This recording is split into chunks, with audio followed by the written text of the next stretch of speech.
इंदिरा एकादशी की व्रत कथा। राजा और बुढ़िया माई। आज हम आपको सुनाने जा रहे हैं पितृपक्ष की सबसे महान गाथा, इंदिरा एकादशी की कथा। ये केवल व्रत नहीं, बल्कि पितरों का उद्धार करने वाली दिव्य तिथि है। इस कथा में हम देखेंगे कि कैसे एक निर्धन बुढ़िया माई और एक पराक्रमी राजा ने भक्ति और श्रद्धा से पितरों को स्वर्ग की प्राप्ति दिलाई। विदर्भ देश में एक राजा राज्य करता था, नाम था सत्यसेन। वह धर्मप्रिय और प्रजावत्सल था, लेकिन एक दिन दरबार में उसके पुरोहित ने कहा, महाराज, पितृपक्ष का समय है। कहते हैं कि आपके पिताश्री यमलोक में दैक भोग रहे हैं। यदि आप उनका उद्धार करना चाहते हैं, तो इस बार इंदिरा एकादशी का व्रत अवश्य करें। गुरुदेव, मेरे पास राजवैभव की कोई कमी नहीं। मैं सोने चांदी से पूजा करा सकता हूँ, लेकिन मन में शंका है, क्या केवल बाहरी वैभव से पितरों को मुक्ति मिलेगी? क्या उन्हें वास्तव में स्वर्ग की प्राप्ति होगी? महाराज, व्रत का फल वैभव से नहीं, श्रद्धा से मिलता है।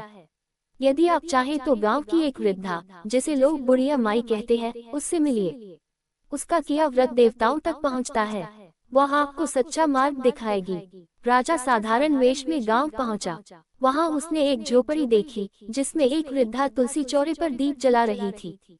माई, नमस्कार, क्या आप ही वह बुढ़िया माई हैं, जिनकी भक्ति के किस्से लोग गाते हैं? बुढ़िया माई हंसते हुए, मैं तो बस प्रभु के नाम का जप करती हूँ बेटा। मैं कौन सा धनवान हूँ? खाने को मुश्किल से 2 दाने जुटते हैं, लेकिन 11 का व्रत मैं कभी नहीं छोड़ती। बताओ, कौन हो तुम?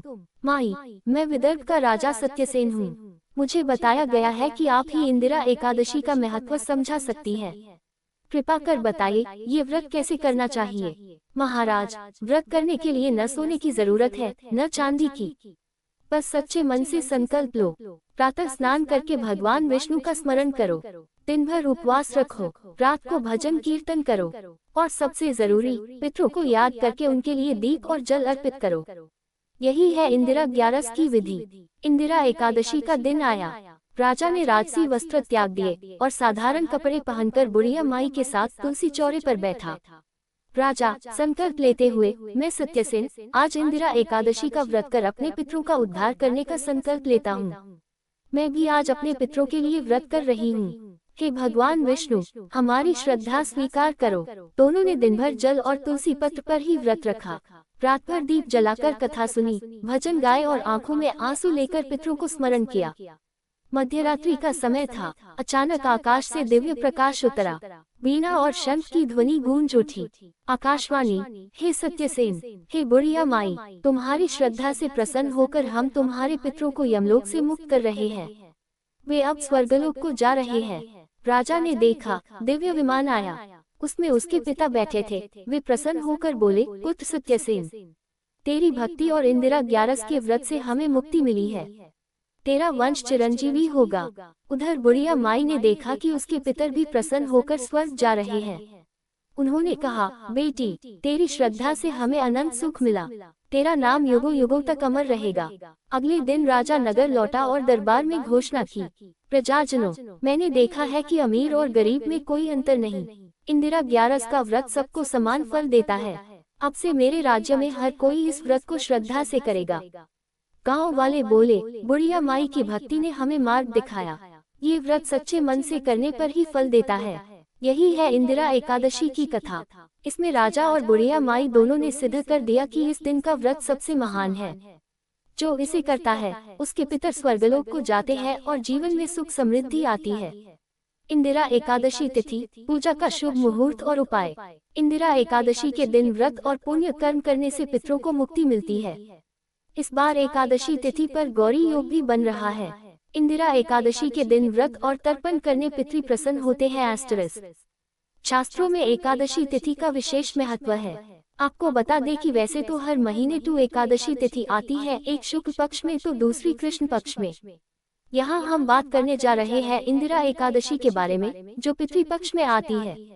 इस एकादशी को अत्यंत पवित्र और महत्वपूर्ण माना जाता है।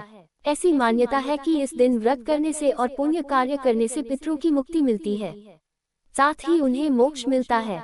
वहीं इंदिरा एकादशी के व्रत से पापों का क्षय होता है, साथ ही सुख समृद्धि की प्राप्ति होती है। वहीं इस दिन गौरी योग, शिव योग और परेग योग बन रहा है, जिससे इस दिन का महत्व और भी बढ़ गया है। साथ ही सूर्य, बुध और केतु का संयोग बन रहा है। आइए जानते हैं कब है इंदिरा एकादशी का व्रत, तिथि और शुभ मुहूर्त।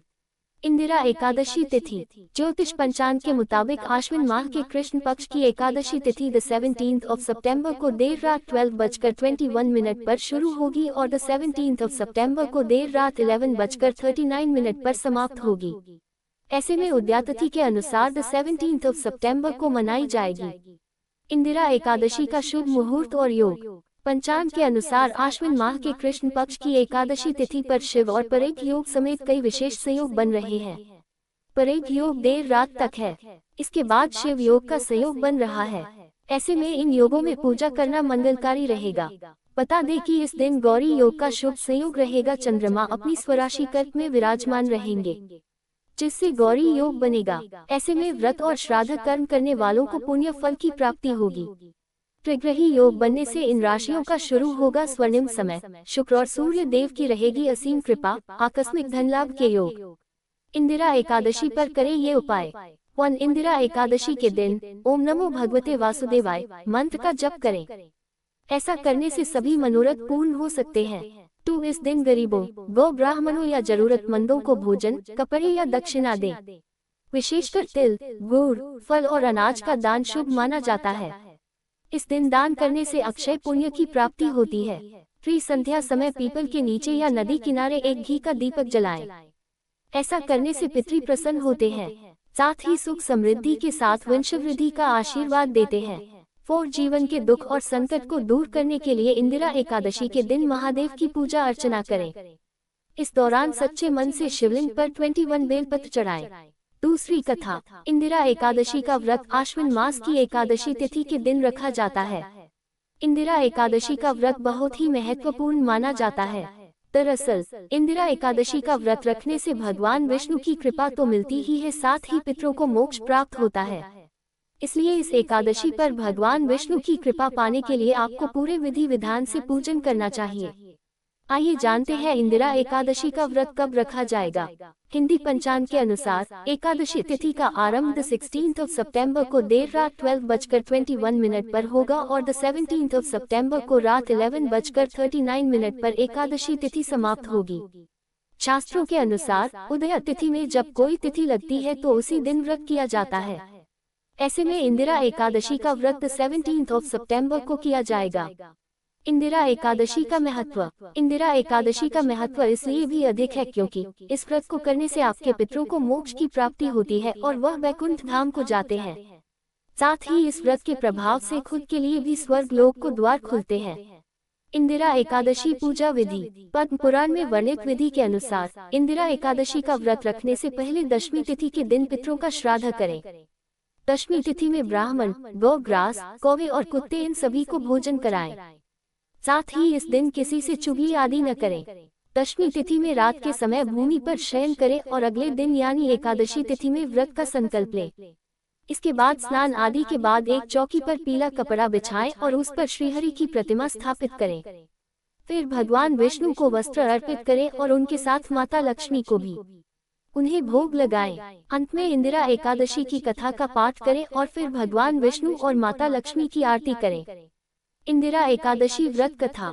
धर्मराज युधिष्ठिर कहने लगे कि हे भगवान, आश्विन कृष्ण एकादशी का क्या नाम है, इसकी विधि तथा फल क्या है, सो कृपा करके कहिए। भगवान श्री कृष्ण कहने लगे कि इस एकादशी का नाम इंदिरा एकादशी है।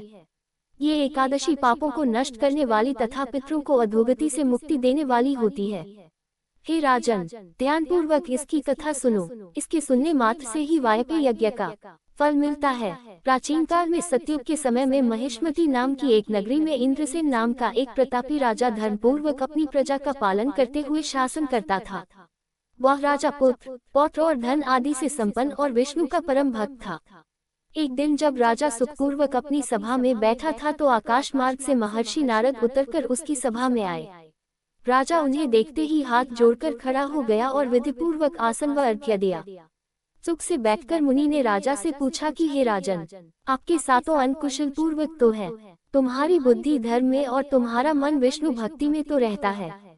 देवर्षि नारद की ऐसी बातें सुनकर राजा ने कहा, हे महर्षि, आपकी कृपा से मेरे राज्य में सब कुशल है तथा मेरे यहाँ यज्ञ कर्मादि सुकृत हो रहे हैं। आप कृपा करके अपने आगमन का कारण कहिए। तब ऋषि कहने लगे कि हे राजन, आप आश्चर्य देने वाले मेरे वचनों को सुनो। मैं एक समय ब्रह्मलोक से यमलोक को गया। वहाँ श्रद्धापूर्वक यमराज से पूजित होकर मैंने धर्मशील और सत्यवान धर्मराज की प्रशंसा की। उसी यमराज की सभा में महान ज्ञानी और धर्मात्मा तुम्हारे पिता को एकादशी का व्रत भंग होने के कारण देखा।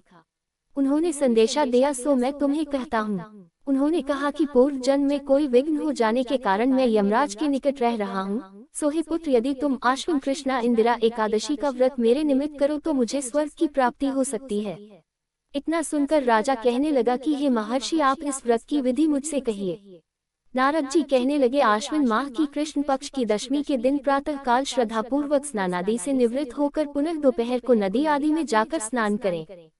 फिर श्रद्धापूर्व पितरों का श्राद्ध करें और एक बार भोजन करें।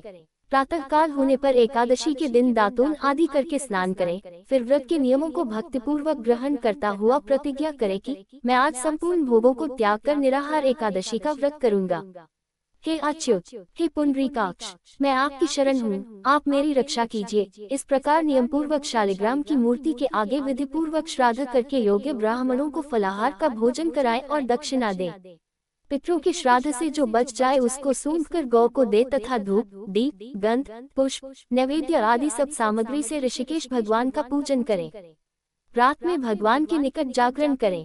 इसके पश्चात द्वादशी के दिन प्रातः काल होने पर भगवान का पूजन करके ब्राह्मणों को भोजन कराएं। भाई बंधुओं, स्त्री और पुत्र सहित आप भी मौन होकर भोजन करें। नारद जी कहने लगे कि हे राजन, इस विधि से यदि तुम आलस्य रहित होकर इस एकादशी का व्रत करोगे तो तुम्हारे पिता अवश्य ही स्वर्गलोक को जाएंगे। इतना कहकर नारद जी अंतर्ध्यान हो गए। नारद जी के कथनानुसार राजा द्वारा अपने बांधवों तथा दासों सहित व्रत करने से आकाश से पुष्पवर्षा हुई और उस राजा का पिता गरुड़ पर चढ़कर विष्णुलोक को गया। राजा इंद्रसेन भी एकादशी के व्रत के प्रभाव से निष्कंटक राज्य करके अंत में अपने पुत्र को सिंहासन पर बैठाकर स्वर्गलोक को गया। हे युधिष्ठिर, यह इंदिरा एकादशी के व्रत का महात्म्य मैंने तुमसे कहा। इसके पढ़ने और सुनने से मनुष्य सब पापों से छूट जाते हैं और सब प्रकार के भोगों को भोगकर वैकुंठ को प्राप्त होते हैं। एकादशी तिथि के अवसर पर की गई गौसेवा का फल अक्षय होता है। गौमाता की सेवा से ही गोपाल प्रसन्न होते हैं एवं पितृदेव तृप्त होते हैं। कल विशेष पितृ एकादशी, इंदिरा एकादशी तिथि के अवसर पर अपने पितरों के निमित्त यथा संभव गौसेवा करके पुण्य लाभ अर्जित करें। कथा कैसी लगी कमेंट में जरूर बताएं और हमारे चैनल को सब्सक्राइब जरूर करें।